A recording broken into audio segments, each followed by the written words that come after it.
I've watched the 6 o'clock news every night for the last 20 years.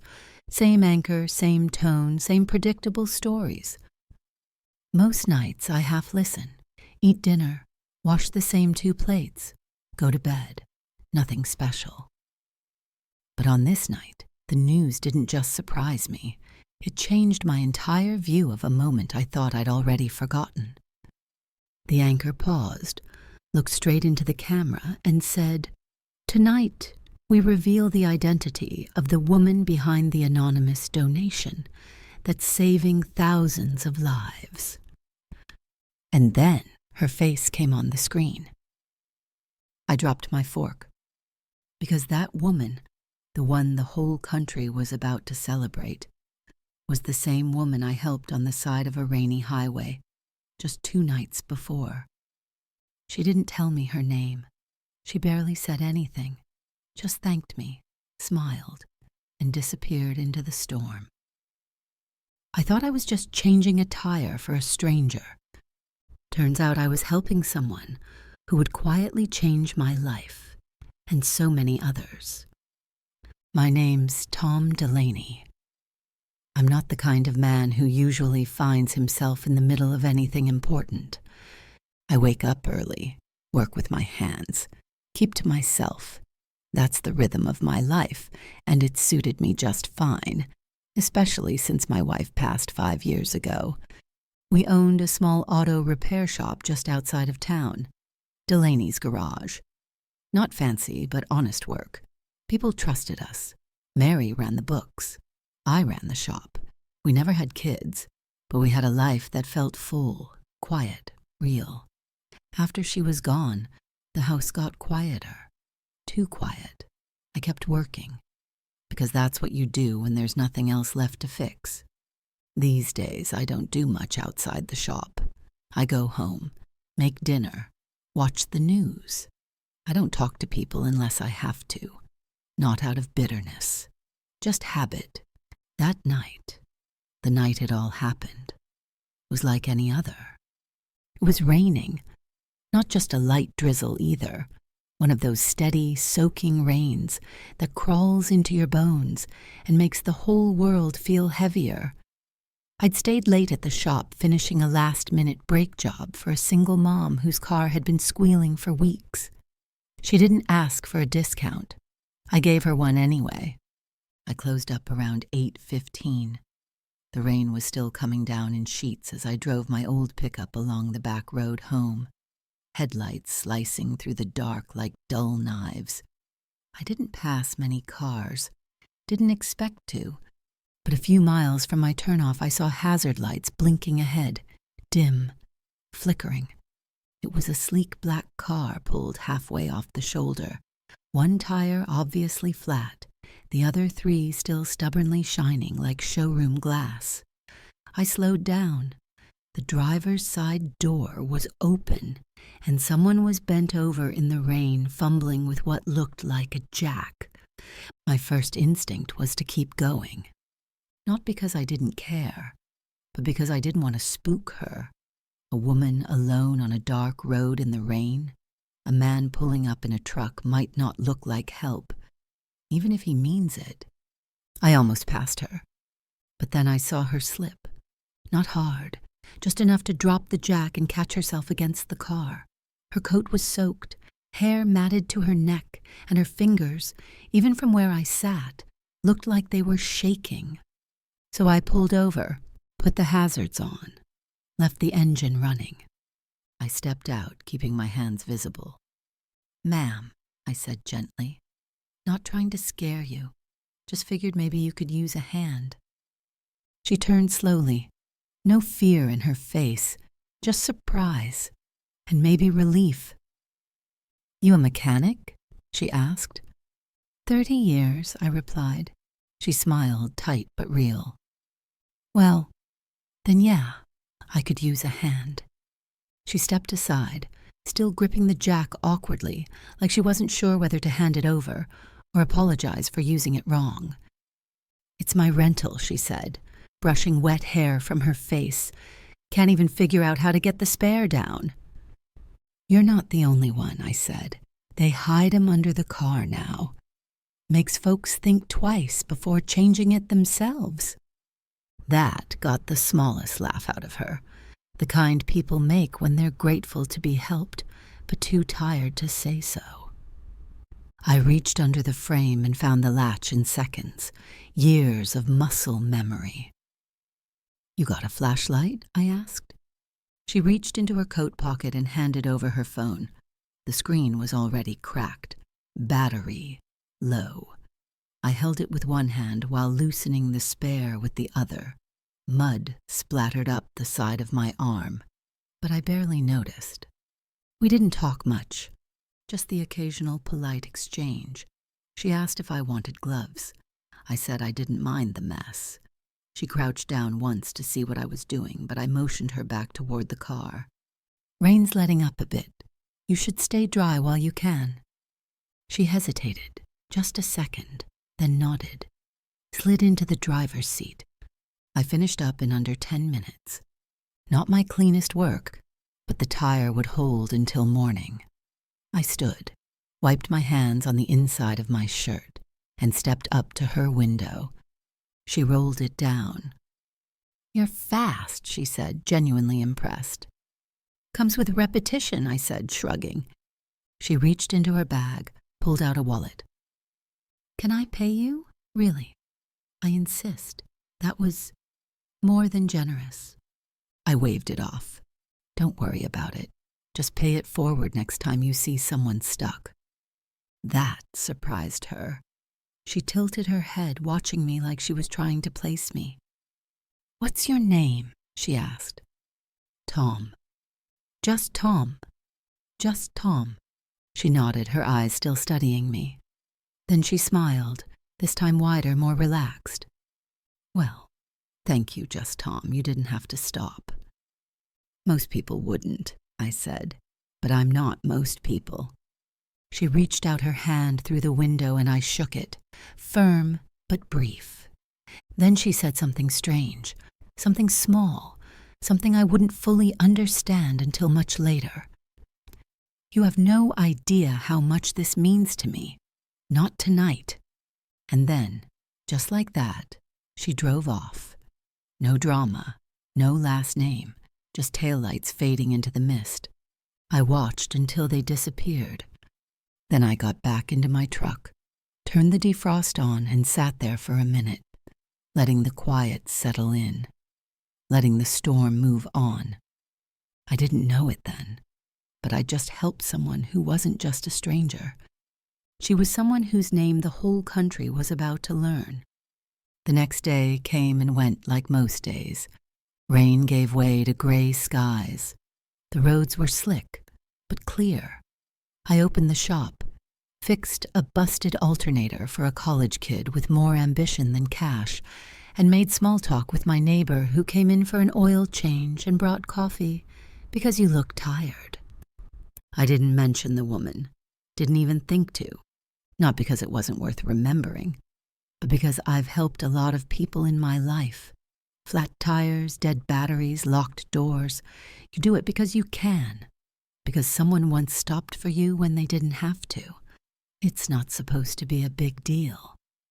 But I kept seeing her face in my mind, not because she was beautiful, though she was. Not movie star beautiful, just calm, collected, strong in a way that made you feel like she didn't ask for help often. I remembered how she said, "You have no idea how much this means to me. Not tonight." That stuck with me. It wasn't something you say unless something else is going on, something heavy, but I didn't pry. That wasn't my place. She drove off, and that was the end of it, or so I thought. 2 nights later, I made dinner the same way I always do, reheated stew, toast on the side, news humming from the small TV in the corner of my kitchen. I wasn't really watching. I never do. The anchor's voice was background noise, familiar, forgettable, until it changed. Tonight, we're learning the identity of the woman behind a stunning anonymous gift, a donation totaling $4 million made to fund mobile health clinics, across 4 states. That got my attention. I looked up. The screen showed a press conference, some local officials shaking hands, holding up one of those oversized checks. The camera panned to a woman stepping up to the podium. For a split second, her face was turned, and even before the camera landed on her full-on, I knew it was her, the woman with the flat tire. Hair dry now, wearing a tailored coat instead of a soaked one. Same eyes, same poise, same quiet strength. The anchor said her name, Emily Saunders, former tech entrepreneur, now full-time philanthropist, after a private health battle took her out of the spotlight 2 years ago. This is her first public appearance since then. I dropped my fork. The woman I'd helped on the side of the road was Emily Saunders. I knew that name. Everyone in tech knew it.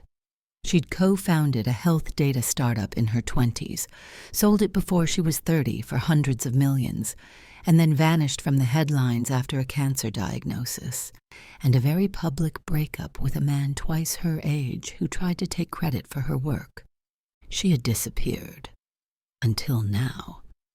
And I was just sitting there in my kitchen, soaked socks still hanging over the radiator from that same night, realizing I'd helped someone whose name made headlines. And I never even asked who she was. I didn't want anything from her. I still didn't. But I couldn't shake the feeling that maybe, just maybe, that moment meant something to her too. I sat there staring at the screen, my dinner going cold, as Emily Saunders began to speak. She didn't look like someone used to cameras. There was a quiet weight to her, the kind that comes from having lived through something, not just survived it. Her voice was steady, but not rehearsed, honest. I wasn't planning to speak publicly again, she began, but sometimes you meet someone who reminds you why you started in the first place. My heart kicked a little harder in my chest. I leaned forward, barely breathing.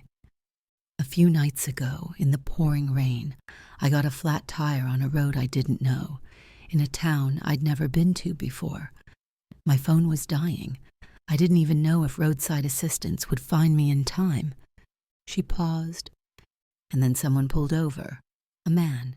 He didn't know me. He didn't recognize me. He didn't ask for anything. He just said, "You look like you could use a hand." I froze. She looked directly into the camera. He didn't try to fix more than my tire. He didn't make it a transaction. He didn't ask why I was out so late or what car I was driving or what my name was. He just helped. She smiled softly, then looked down at the podium. After years of being surrounded by people who only saw what I could give them, he saw a woman in the rain, struggling, and offered kindness without expectation. That moment reminded me of the power of anonymous good, of the lives that can be changed when no one's trying to be seen. My throat tightened. So this donation to fund mobile clinics across this region is in honor of the man who changed my night by fixing a flat tire. To the man who told me to pay it forward someday, I hope this counts. The room applauded. I sat in silence. She never said my name, never gave away any details. She didn't need to. The message wasn't for them. It was for me. I leaned back in my chair, blinking hard. I thought about how I almost didn't stop that night, how the rain was cold and I was tired, and my own life had felt like it didn't matter much to anyone anymore. But in that small, quiet moment, a jack, a tire, a handshake through a car window, something had mattered. I didn't need a spotlight. I didn't want a reward. But hearing my gesture echoed on national television, tied to something that would help thousands, that was something else entirely. That was purpose. The next morning I found an envelope in my mailbox. No stamp, No return address. Just my name, Tom, written in looping, elegant handwriting I didn't recognize but somehow knew immediately. Inside was a single sheet of thick paper. At the top, just 2 words, "Thank you." Beneath it, in the same hand, "You didn't ask my name, but I remember yours. I was a stranger on the worst kind of night, cold, tired, scared. But you didn't look at me like I was broken. You looked at me like I mattered, and you didn't ask me to prove it. You told me to pay it forward. I hope I did that right. Emily." There was something else folded inside, a check. More than generous. Enough to fix the roof on the garage. Enough to replace the cracked concrete out front. Enough to hire help so I wouldn't have to work 6 days a week anymore. But that wasn't the part that got me. The part that did. A note scribbled in the corner of the envelope. "P.S. I'll be driving through next month. If you've got time, I'd love to buy you a cup of coffee and hear more about that woman in the picture on your desk." I didn't know how she'd seen it. The photo of Mary on my desk at the shop, still framed in the same old pine wood. But she had, and that meant she'd really seen me, too. When she came back through, she didn't come in a limo. Just a rental. Clean, quiet, modest. She wore jeans, a jacket, no makeup, and the same smile I'd seen in the rain.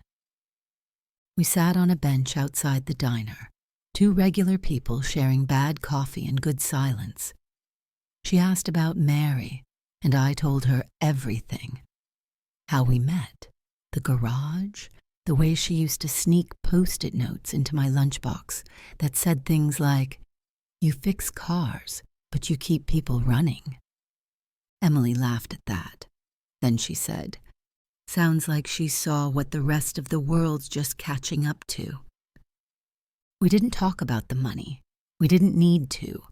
Instead, we talked about second chances, about how the hardest days sometimes lead to the most important ones, about how it's never really about grand gestures. It's about choosing to care, even when no one's watching, especially then. These days, I still fix cars, still live in the same house, still wake up before the sun most mornings. But now, every 3rd Saturday, we hold what I call Rain Day at the garage. Free inspections, free repairs, if someone's in a tight spot. No questions asked, no names needed. I don't hang up the check. I don't tell people where the money came from. When they ask why I do it, I just smile and say, because once someone reminded me how much it means when a stranger stops for you in the rain. You never know whose life you're stepping into when you decide to help. You never know what one small kindness might inspire, or how far it might go. That night, I thought I was fixing a tire. But maybe I was helping someone find their way back to hope.